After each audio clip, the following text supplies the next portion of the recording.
നമസ്കാരം എല്ലാ പ്രിയപ്പെട്ട പ്രേക്ഷകർക്കും ഐക്കൺസ് ഓഫ് ഇന്ത്യയുടെ പുതിയ എപ്പിസോഡിലേക്ക് സ്വാഗതം. ഇന്ന് ഒരു അതിഥിയുമായിട്ടാണ് വന്നിരിക്കുന്നത്.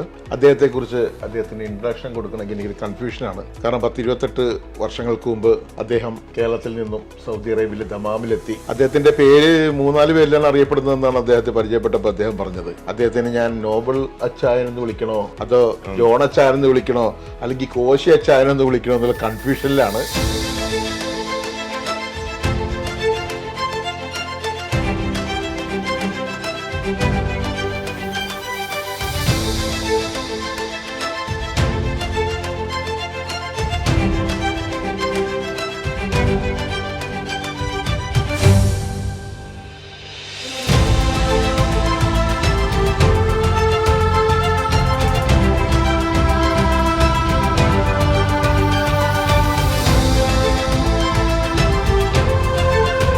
അപ്പോൾ ഫസ്റ്റ് ചോയ്സ് ട്രേഡിംഗ് കമ്പനിയുടെ ഓണറായ ജോൺ അച്ചായനെ നിങ്ങൾക്കായിട്ട് പരിചയപ്പെടുത്തുകയാണ്. ജോൺ അച്ചായ, ഐക്കൺസ് ഓഫ് ഇന്ത്യയിലേക്ക് സ്വാഗതം. അപ്പൊ ഇനി ഫസ്റ്റ് ചോയ്സ് ട്രേഡിങ്ങിന്റെ വിശേഷങ്ങൾ പങ്കുവെച്ചോളൂ. ഫസ്റ്റ് ചോയ്സ് ട്രേഡിംഗ് എന്ന് പറഞ്ഞാൽ ഞാൻ ആദ്യം 96-ലാണ് സൗദി അറേബ്യയിൽ വരുന്നത്. അപ്പോൾ ഞാൻ ആദ്യം വരുന്ന ഒരു ജോബ് വിസയിലാണ് വരുന്നത്. ഇവിടുത്തെ ദഹ്റാനുള്ള മിലിറ്ററി എയർബേസ് ഹോസ്പിറ്റലിന്റെ സ്റ്റോർ ഇൻചാർജ് ആയിട്ടാണ് ഞാൻ വരുന്നത്. അപ്പോൾ അവിടെ ഏകദേശം ഒരു 6-7 വർഷം സ്റ്റോറിന്റെ മാനേജറായിട്ടും ഇൻചാർജായിട്ട് ഞാൻ വർക്ക് ചെയ്തു. ഞാൻ പഠിച്ചതും ഒക്കെ മെക്കാനിക്കലും ഇതാണ് പഠിച്ചത്. അപ്പോൾ അതുകൊണ്ട് എഞ്ചിനീയറിംഗ് ഡിവിഷനിലാണ് എനിക്ക് അവിടെ സ്റ്റോറിന്റെ ഇൻചാർജ് ആയിരുന്നു, മാനേജറായിട്ടായിരുന്നു. അങ്ങനെ 7 വർഷം മിലിറ്ററി ഹോസ്പിറ്റലിൽ ജോലി ചെയ്തു. അതിനുശേഷം അന്ന് ഇവിടുത്തെ നിയമങ്ങൾ അനുസരിച്ച് സ്റ്റോർ മാനേജറായിട്ട് സൗദി സ്റ്റേഷൻ വേണമെന്ന് ഇവർ നിയമം കൊണ്ടുവരികയും എനിക്ക് അവിടുന്ന് ജോലി ചെയ്യാൻ എന്ന് പറഞ്ഞാൽ ആ ട്രേഡിൽ എനിക്ക് ജോലി ചെയ്യാൻ പറ്റാതെ വന്നപ്പോൾ നമ്മുടെ ഒരു മൈൻഡിൽ ആ 7 വർഷം കൊണ്ട് എഞ്ചിനീയറിംഗ് ഡിപ്പാർട്ട്മെന്റ് ആയതുകൊണ്ട് നമുക്കൊരു ബിസിനസിന്റെ ഒരു ഐഡിയ നമുക്ക് കിട്ടുകയും പൊട്ടിമുളച്ചു. അങ്ങനെ അപ്പോൾ എന്നാൽ നമുക്ക് സ്വന്തമായിട്ട് ട്രേഡിംഗ് കമ്പനി തുടങ്ങാമെന്നുള്ള രീതിയിലാണ് ഞാൻ ഈ ഫസ്റ്റ് ചോയ്സ് ട്രേഡിംഗ് ആദ്യമായിട്ട് ആരംഭിക്കുന്നത്. നാട്ടിൽ ഞാൻ എന്റെ യഥാർത്ഥ വീട് നമ്മുടെ പത്തനംതിട്ട ഡിസ്ട്രിക്റ്റില് ചെന്നീർക്കര എന്ന് പറയുന്ന ഗ്രാമത്തിലാണ്. എന്റെ ചെറിയൊരു ഗ്രാമമാണ്, ഒരു വില്ലേജ് ആണ്. അവിടാണ് ഞാൻ ജനിച്ചത്, വളർന്നത് ഒക്കെ ചെന്നീർക്കരയാണ്. എത്ര വയസ്സ് വരെ വളർന്നു അവിടെ? അവിടെ ഞാൻ എന്റെ കല്യാണം കഴിയുന്നിടം വരെ അവിടെ ആയിരുന്നു. കല്യാണം കഴിഞ്ഞതിന് ശേഷം കുറേയൊക്കെ ശേഷം കഴിഞ്ഞ് എന്റെ വൈഫ് ഹൗസില് 2 പേരെ ഉള്ളായിരുന്നു, ഒരു സിസ്റ്റേഴ്സേ ഉള്ളായിരുന്നു. പെട്ടെന്ന് അവരുടെ മമ്മി മരിച്ചതുകൊണ്ട് അവരുടെ വീട്ടിൽ ആരുമില്ലാത്തതുകൊണ്ട് വൈഫ്, അതുകൊണ്ട് പറയാം, വൈഫ് ഇവിടെ വർക്ക് ചെയ്യുമായിരുന്നു. വൈഫ് ഇവിടെ വന്ന് ആദ്യം ഒരു പ്രൈവറ്റ് കമ്പനി വന്നു. പോവാൻ നേരത്ത് ദമാം എയർപോർട്ട് ഹോസ്പിറ്റലിൽ വർക്ക് ചെയ്തുകൊണ്ടിരുന്നപ്പോഴാണ് അവരുടെ മമ്മി പെട്ടെന്ന് ആ സമയത്ത് മരണമടഞ്ഞു. പിന്നെ അവരുടെ പപ്പ മാത്രമേ ഉള്ളതായതുകൊണ്ട് വൈഫ് ഇവിടുന്ന് ജോലി റിസൈൻ ചെയ്ത് വീട്ടിലേക്ക് പോയി, നാട്ടിലോട്ട് പോയി, നാട്ടിൽ പോയി സെറ്റിലായി. അങ്ങനെ അവരുടെ പപ്പായെ നോക്കാൻ വേണ്ടി കൊട്ടാരക്കര സെറ്റിലായതുകൊണ്ട് പിന്നെ ഞാനും ഓട്ടോമാറ്റിക്കലായിട്ട് അവിടെ അങ്ങ് അച്ഛൻ്റെ ഫാമിലി, മറ്റുള്ള അച്ഛൻ, അമ്മ. എന്റെ വീട്ടിലാണ് എനിക്ക് ഫാദർ, മദർ ഉണ്ടായിരുന്നു, 2 പേരും. അച്ഛൻ എന്തായിരുന്നു ജോലി?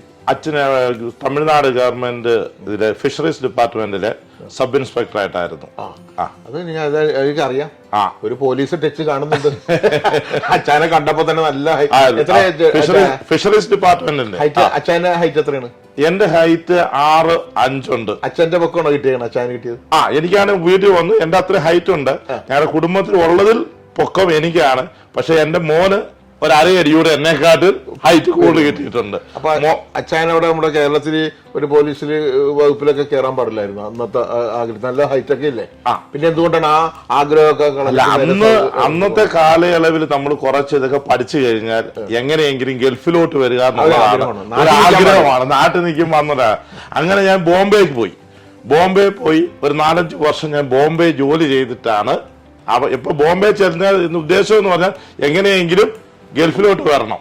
അപ്പൊ അങ്ങനെയാണ് ബോംബെ ചെന്ന് ജോലി. അവിടെ നിന്നാണ് ഞാൻ 96-ല് ഇവിടെ സൗദി അറേബ്യയിൽ ആദ്യമായിട്ട് എത്തുന്നത്. പത്തനംതിട്ടയിൽ നിന്ന് കുറച്ച് നാള് ബോംബെ പോയി കുറച്ചും കൂടി ജീവിതം പഠിച്ചു. ഗൾഫിലേക്ക് രക്ഷപ്പെടാൻ ആ ഒരു തന്ത്രങ്ങളൊക്കെ ബോംബെയിലാണ് മെനഞ്ഞത്. എന്നിട്ട് അവിടെ നിന്ന് നേരെ ഇങ്ങോട്ട് ചാടി നേരെ സൗദിയിലേക്കാണ് വന്നത്. നേരെ സൗദിയിലേക്കാണ് വന്നത്. അതിനാണ് എനിക്ക് മുഖാന്തരം ഉണ്ടാക്കിയ എന്റെ ഒരു ഫ്രണ്ടാണ്, എന്റെ കൂടെ പഠിച്ച ഒരാള്. പുള്ളി ഈ മിലിറ്ററി എയർബേസ് ഹോസ്പിറ്റലിൽ തന്നെ ഉണ്ടായിരുന്നു. അപ്പൊ അദ്ദേഹമാണ് എനിക്ക് ഇവിടോട്ട് ഒരു അവസരം തന്നെ, അത് മറക്കാൻ പറ്റത്തില്ല. അദ്ദേഹമാണ് എന്നെ ഇവിടോട്ട് കൊണ്ടുവരുന്നത്, വിസ എല്ലാം ശരിയാക്കി കൊണ്ടുതരുന്നത്. അദ്ദേഹം ഇന്ന് ദുബൈയിലാണ്. മക്കള് 2 പേര്. മോന് ജോബിൻ ജോൺ, മോള് ജീബ ജോണ്. മോനിപ്പം എഞ്ചിനീയറിംഗ് കഴിഞ്ഞിട്ട് ഇപ്പൊ എന്റെ കൂടെ ഇവിടെ ഉണ്ട്. ഇവിടെ എന്ന് പറഞ്ഞാൽ സൗദി അറേബ്യയിൽ തന്നെയുണ്ട്.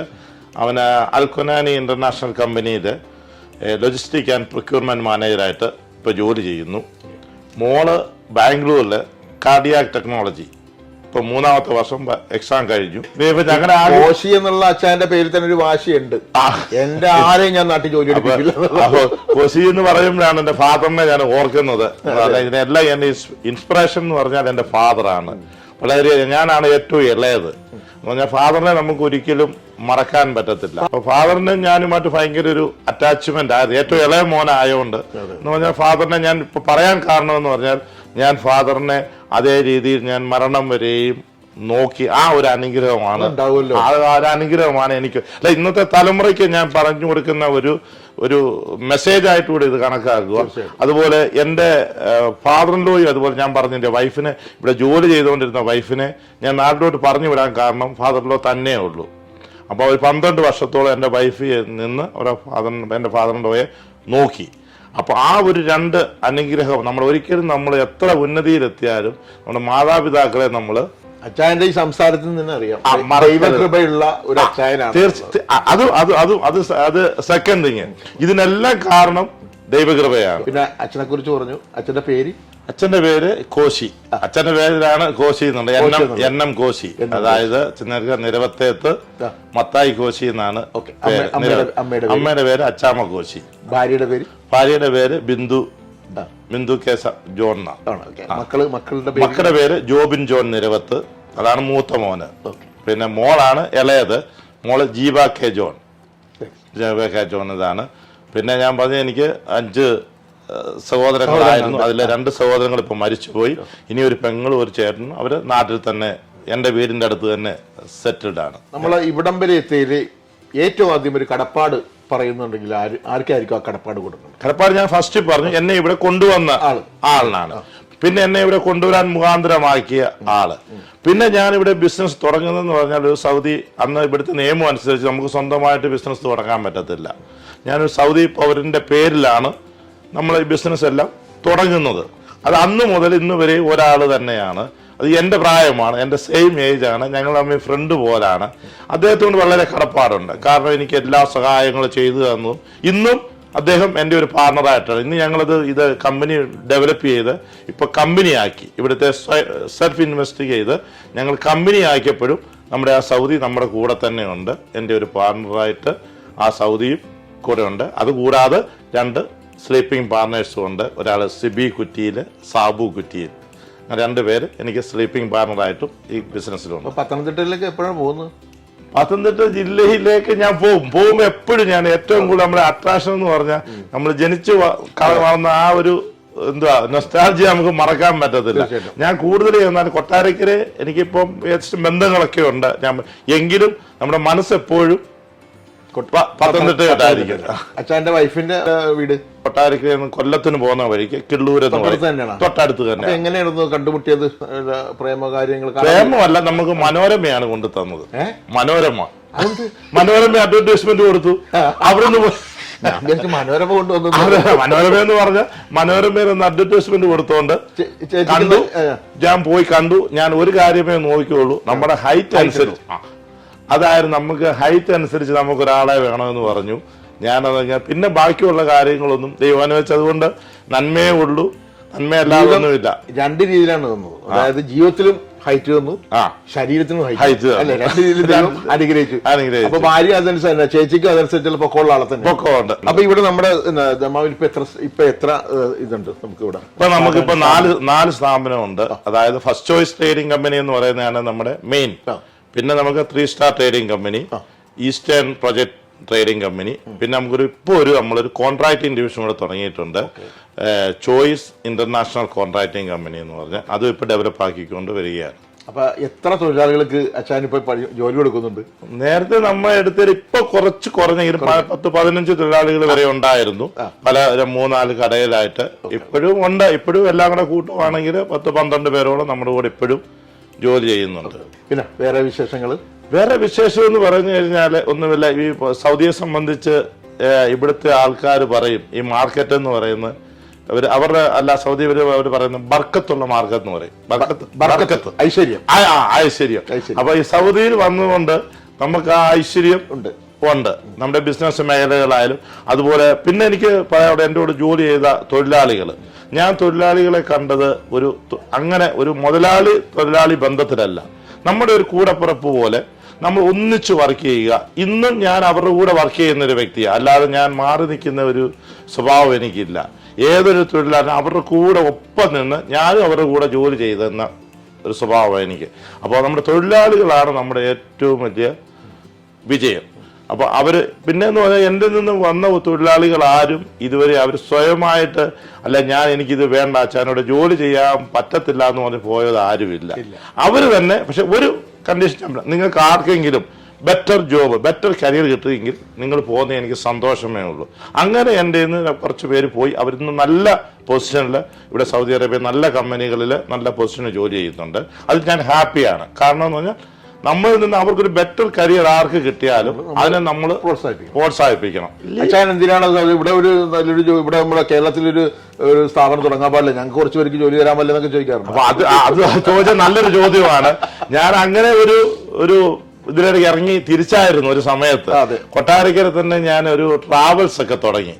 ട്രാവൽസ് തുടങ്ങി 1-2 ബസ്സും കാറുകളും ഒക്കെ ട്രാവൽസ് തുടങ്ങിയിട്ട് റോബിന്റെ കാര്യം പറഞ്ഞ ഒരു ട്രാവൽസ് തുടങ്ങി. വലിയ കുഴപ്പമില്ലാതൊക്കെ ഓടി. പക്ഷെ അതിൻ്റെ അകത്തൊരു പോരായ്മ ഞാൻ കണ്ടത്, നമ്മൾ എന്ത് ബിസിനസ് എവിടെ ചെയ്യുന്നു, നമ്മുടെ ഒരു ശ്രദ്ധ അല്ലെ നമ്മുടെ ഒരു പ്രസൻസ് ആ ബിസിനസ് ഇല്ലെങ്കിൽ അത് അത്ര സക്സസ് ആവുമെന്ന് എനിക്ക്. നമ്മുടെ വരവേൽപ്പ് സിനിമ അതുപോലെ ലാസ്റ്റ് പിന്നെ ബസ് മുതലാളി എന്നുള്ള പേര് മാത്രമേ നമുക്ക് കിട്ടത്തുള്ളൂ. അതുകൊണ്ട് പിന്നെ കോവിഡ് കൂടെ വന്നപ്പോൾ കോവിഡിന് മുമ്പ് തന്നെ ഞാൻ ആ ബിസിനസ് പിന്നെ വൈൻഡപ്പ് ചെയ്തു. അപ്പൊ ഫസ്റ്റ് ചോയ്സ് ട്രേഡിംഗ് കമ്പനി നമ്മുടെ ഇവിടെ വരുന്ന കസ്റ്റമേഴ്സിന് വേണ്ടി എന്തൊക്കെയാണ് ചെയ്യുന്നത്? അതിനെ കുറിച്ച് പറയുകയാണെങ്കിൽ നമ്മൾ ഫസ്റ്റ് ചോയ്സ് ട്രേഡിംഗ് കമ്പനി എന്ന് ഉദ്ദേശിക്കുന്നത് മാനുഫാക്ചർ അല്ല, ട്രേഡിംഗ് കമ്പനിയാണ്. കസ്റ്റമേഴ്സിന് അവരുടെ റിക്വയർമെന്റ് അനുസരിച്ചിട്ട് അവരുടെ ക്വാളിറ്റിക്ക് അനുസരിച്ചുള്ള സാധനങ്ങൾ നമ്മൾ അവർക്ക് കൊടുക്കുക. ഞാൻ ആദ്യമേ പറഞ്ഞല്ലോ, കോബാർ മാർക്കറ്റ് തന്നെ ഡിപ്പെൻഡ് ചെയ്യുന്ന ആറംഗോയെ ബേസ് ചെയ്താണ്. ആറംഗോയുടെ പ്രൊജക്ടുകളാണ് ഇതിനോടുള്ളത്. അപ്പൊ ആറംഗോയുടെ അപ്രൂവ്ഡ് സാധനങ്ങൾ നമ്മൾ ഇറക്കി വെച്ച് അവർക്ക് വേണ്ടിയുള്ള അപ്രൂവ്ഡ് സാധനങ്ങൾ നമ്മൾ അവർക്ക് സപ്ലൈ ചെയ്യുന്നുണ്ട്. പിന്നെ അതുപോലെ തന്നെ ഇവിടുത്തെ മേജർ ലീഡിംഗ് കമ്പനിക്ക് ആവശ്യമായിട്ടുള്ള ബിൽഡിംഗ് മെറ്റീരിയൽസ് മീൻസ് അവർക്ക് ഇലക്ട്രിക്കല്, അവർക്ക് വേണ്ട പ്ലംബിംഗ് മെറ്റീരിയൽസ്, അതുപോലെ സിവിൽ വർക്കിന് ആവശ്യമുള്ള സാധനങ്ങൾ, ഇതൊക്കെ നമ്മൾ അവർക്ക് മിതമായ റേറ്റിൽ കൊടുക്കുക. ഇതുകൂടെ നമ്മളൊരു മെക്കാനിക്കൽ ഒരു ഷോപ്പ് തന്നെ സെപ്പറേറ്റ് ഉണ്ട്. അതിൻ്റെ അകത്ത് മെക്കാനിക്കൽ എന്ന് പറഞ്ഞാൽ നമ്മുടെ മെക്കാനിക്കൽ പൈപ്സ്, മെക്കാനിക്കൽ വാൾവ്സ്, അതിന്റെ ഫിറ്റിങ്ങുകളൊക്കെ അത് ഓയിൽ ഫീൽഡിലാണ് അത് കൂടുതലും പോകുന്നത്. മെക്കാനിക്കൽ ഐറ്റങ്ങൾ നമ്മൾ സപ്ലൈ ചെയ്യുന്നുണ്ട്. ഇപ്പൊ ഞാൻ പറഞ്ഞില്ല 4 വിങ്ങായിട്ടാണ് ഇതിപ്പോ നടക്കുന്നത്. പിന്നെ അതിന്റെ വരിയായിട്ടാണ് ഇപ്പോൾ നമ്മൾ റീസെന്റ്ലി നമ്മളൊരു കോൺട്രാക്ടിങ് കമ്പനി നമ്മൾ ഫസ്റ്റ് ചോയ്സ് ഇന്റർനാഷണൽ കോൺട്രാക്ടിങ് എന്ന് പറഞ്ഞ് ഡെവലപ്പ് ചെയ്തുകൊണ്ട് വരികയാണ്. ഇപ്പൊ ചെറിയ ചെറിയ വർക്കുകള്, ഇൻഡസ്ട്രിയൽ വർക്കുകള്, അല്ലെ ഇൻഡസ്ട്രിയൽ ഡെവലപ്മെന്റ് സംബന്ധിച്ചുള്ള വർക്കുകളൊക്കെ എടുത്ത് മുമ്പോട്ട് പോകാനാണ് ഉദ്ദേശിക്കുന്നത്. ജീവിതത്തിൽ മനസ്സിൽ ബിസിനസ് മാത്രമേ ഉള്ളൂ, അതുപോലെ കലാപരമായിട്ടുള്ള എന്തെങ്കിലും ഒരു വാസന എന്തെങ്കിലും? കലാപരമായിട്ടൊക്കെ ഉണ്ടായിരുന്നു. ഇവിടെയുള്ള എല്ലാ കൾച്ചറൽ പരിപാടിക്കും നമ്മൾ പങ്കെടുക്കുന്നുണ്ട്. പിന്നെ നമ്മുടെ OSCC എന്ന് പറയുന്ന ഒരു കോൺഗ്രസിന്റെ ഒരു കൾച്ചറൽ അതിന്റെ പത്തനംതിട്ടയുടെ പ്രസിഡന്റ് ആയിരുന്നു.